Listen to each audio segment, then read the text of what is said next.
The Book of Genesis Part 12. The Book of Genesis Part 12. James Gunn.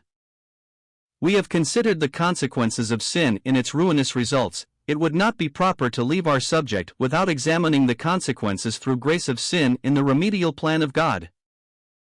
The affirmed guilt of man, Genesis 3 verses 16 to 17. There are three facts, the explanation of which we find only in the Bible. Sin, the man may blame the woman, and through her God, the woman may blame the serpent, but they both had sinned.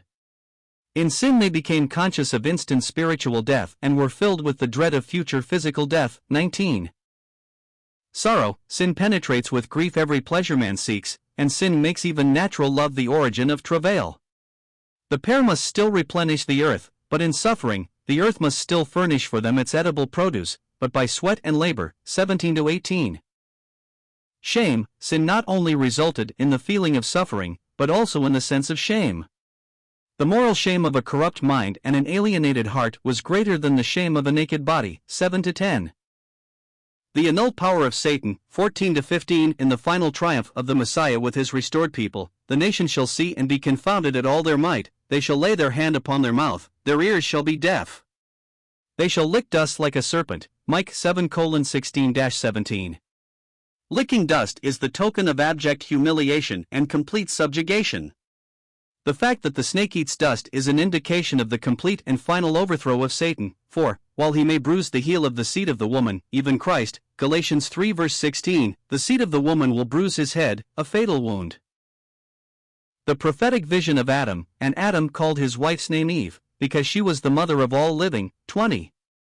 Was this an act of faith? Is this statement anticipative of the promised seed who was to bruise the serpent's head? Is Eve not the mother of all mortals rather than of all living? Adam in the circumstance of death declares Eve the mother of all living. Is it to this that Paul makes reference? Adam was first formed, then Eve, and Adam was not deceived, but the woman was deceived and became a transgressor. Yet woman will be saved by the birth of the child, if they continue in faith, and love, and holiness, with modesty. 1 Timothy 2 verses 13 to 15, RSV margin.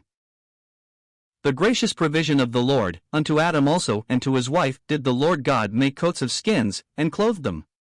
One thing is certain, the animals which provided by their skins the covering for Adam and Eve, were not slain for food. Meat was not given for human consumption until after the deluge, Genesis 9 verses 3 to 4, they could, therefore, have been slain in sacrifice. The clothing provided might well be understood as a figure of that imputed righteousness which must clothe guilty man to give him, on the basis of sacrifice and acceptance before God, Romans 3 verses 21 to 22. The cautious expulsion from Eden, 22 to 24, to save man from even the greater tragedy of eating of the tree of life and remaining in the hopeless existence of perpetual death, God expelled him from the garden and placed a guarding sword there. God placed within Eden the cherubim. These strange creatures were an indication that man eventually would be brought back out of death into life, from distance to nearness, through expulsion to communion with God again. Ezekiel, who describes the cherubim, calls them living creatures, Ezekiel 1 verse 25, and we are told that the name, cherub, means a multitude of living creatures. Within the empty garden from which man had been driven in death stood these symbols of a multitude of living creatures, fit proofs of the return of man redeemed, regenerated, and glorified. Compare Revelation 22 verses 1 to 6.